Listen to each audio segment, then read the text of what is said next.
अपना नाम अगर भगवान का लेते तो 7 जन्मों तक स्वर्ग मिल जाता। नमस्कार, आप देख रहे हैं वर्ल्ड हेडलाइन और मैं नंदिनी नागर।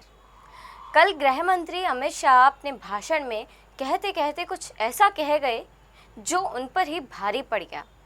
विपक्ष उनके पीछे हाथ धो के पड़ गया। विपक्ष ने अमित शाह को मजबूर कर दिया है माफी मांगने के लिए। पहले आप सुनिए अमित शाह का वो बयान।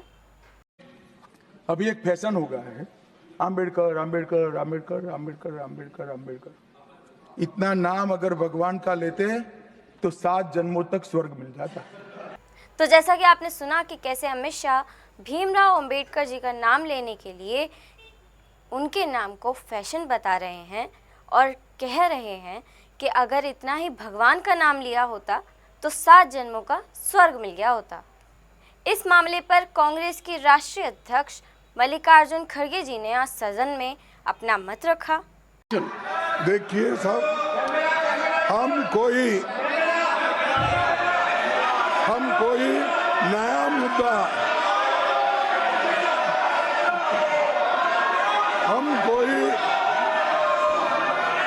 अरे हो गया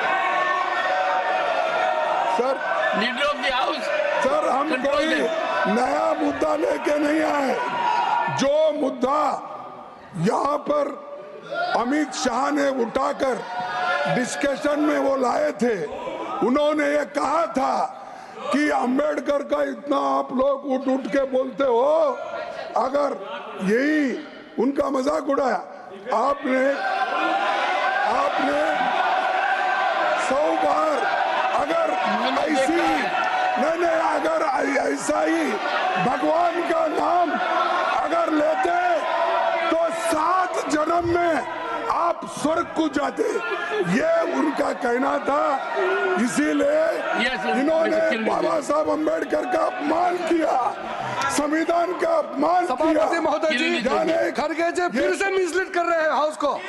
मैं यही तो कह रहा हूँ, आप 10-12 सेकंड का वीडियो क्लिप को लेकर के किसी वक्त तक को आप बोल नहीं सकते हैं। हम ये आवाज को करने की कोशिश कर रहे हैं। और शाह जी ने ये जो अपमान अंबेडकर का किया है वो कभी हम सहन नहीं करेंगे, करने नहीं। ये दलित विरोधी सरकार है, संविधान विरोधी सरकार। तो अब आप सुनिए मल्लिकार्जुन खड़गे जी ने मीडिया से बात करते वक्त क्या कहा। और वो मंशा जो उनके दिमाग में है कि उनकी जो मनुस्मृति की आइडियोलॉजी है वो और आरएसएस की आइडियोलॉजी जो है वो दर्शाता है कि वो खुद वो बाबा साहब अंबेडकर के संविधान को रेस्पेक्ट नहीं देना चाहते हैं। उसीलिए हम वो कंडेम करते हैं और I demand his resignation. We all the parties demand his resignation and he should apologize to the country। और वो अपना काम करना चाहिए उन्होंने, और इस ढंग से अगर वो बात करते रहेंगे सारे हिंदुस्तान में आग लगेगी कि बाबा साहब अंबेडकर का अपमान कोई सहन नहीं करेगा। अगर उनको अपने जगह से इस्तीफा देना चाहिए और ऐसे अपमान कोई पार्टी कोई देश का आदमी स्वीकार नहीं करता। Thank you. कांग्रेस नेता राहुल गांधी ने भी मीडिया से बात करते वक्त अपने विचार सामने रखे और ट्वीट करते हुए लिखा कि मनुस्मृति को मानने वाले को अंबेडकर जी से तकलीफ होगी ही। कॉन्स्टिट्यूशन के खिलाफ है ये। इन्होंने कहा, ये पहले ही कह रहे थे कि कॉन्स्टिट्यूशन को हम चेंज करेंगे, ये इसके खिलाफ हैं, अंबेडकर जी के खिलाफ हैं, उनकी विचारधारा के खिलाफ हैं।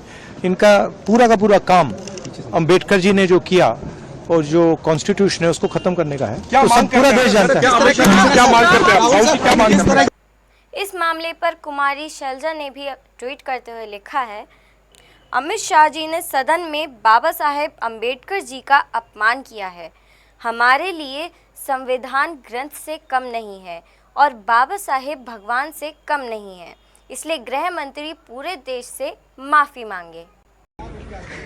मैम, संसद के भीतर संसद के बाहर हंगामा अमित शाह को लेकर आप लोगों ने किया, क्या मतलब? ये तो इसलिए हुआ क्योंकि अमित शाह जी ने सदन में जिस प्रकार बाबा साहेब का अपमान किया, आप समझ सकते हैं कि हमारे देश के लिए हमारा संविधान एक ग्रंथ से कम नहीं है, संविधान ग्रंथ से कम नहीं और बाबा साहेब भगवान से भी कम नहीं है। इस तरह की बात करना, अनादर दिखाना भाजपा की आदत हो गई है।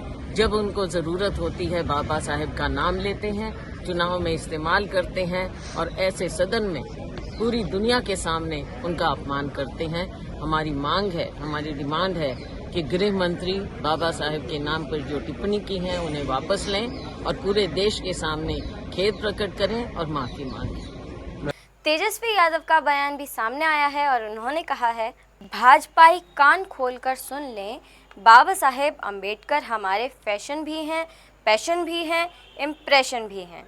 आरएसएस बीजेपी वालों ने सर्वप्रथम महात्मा गांधी जी को गाली दी, फिर जननायक कर्पूरी ठाकुर को दी, फिर नेहरू को दी और अब अंबेडकर को गाली दे रहे हैं। इनके अपने तो सब नेता माफी भी रहे, इसलिए देश के महापुरुषों को अपमानित करने का इनका सिनिस्टर डिजाइन है। अमित शाह जी ने कल जो है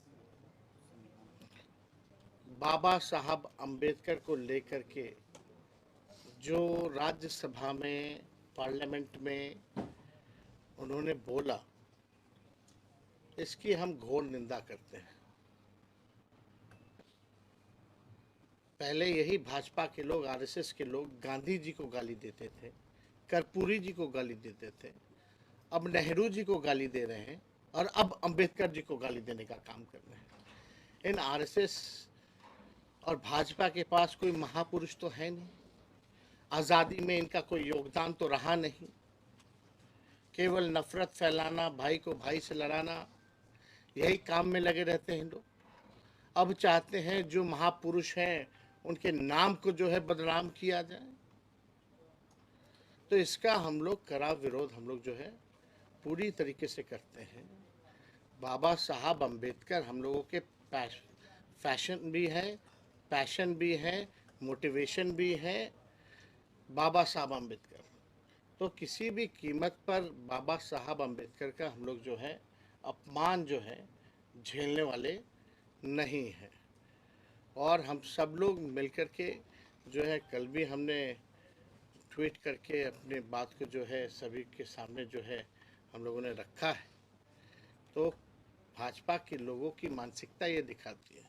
कल जब अमित शाह जब बोल रहे थे तो उनका बॉडी लैंग्वेज देखिए और भाषा देखिए कि किस प्रकार से बाबा साहब अंबेडकर को लेकर के उन्होंने वक्तव्य दिया।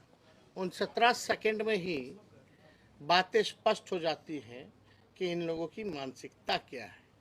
हम लोग तो कई बार कहते रहे ये लोग संविधान विरोधी लोग हैं। ये पूरी तरीके से ये लोग बाबा साहब अंबेडकर का जो है नाम को बदनाम करना चाहते हैं। जैसे कि इन लोगों की कोशिश रही है पूर्व में, गांधी जी हों, कर्पूरी जी हों, नेहरू जी हों, इनको नाम को बदनाम करने की। तो ये थे विपक्षी पार्टियों के नेताओं के कुछ बयान जो हमने आप तक पहुंचाए। पर अब सवाल ये उठता है कि क्या विपक्ष अमित शाह से माफ़ी मंगवा पाएगा? क्या अमित शाह सदन में माफ़ी मांगेंगे? क्या अमित शाह देश की जनता से माफ़ी मांगेंगे? हमारी इस खबर में इतना ही। मैं नंदिनी नागर, नमस्कार।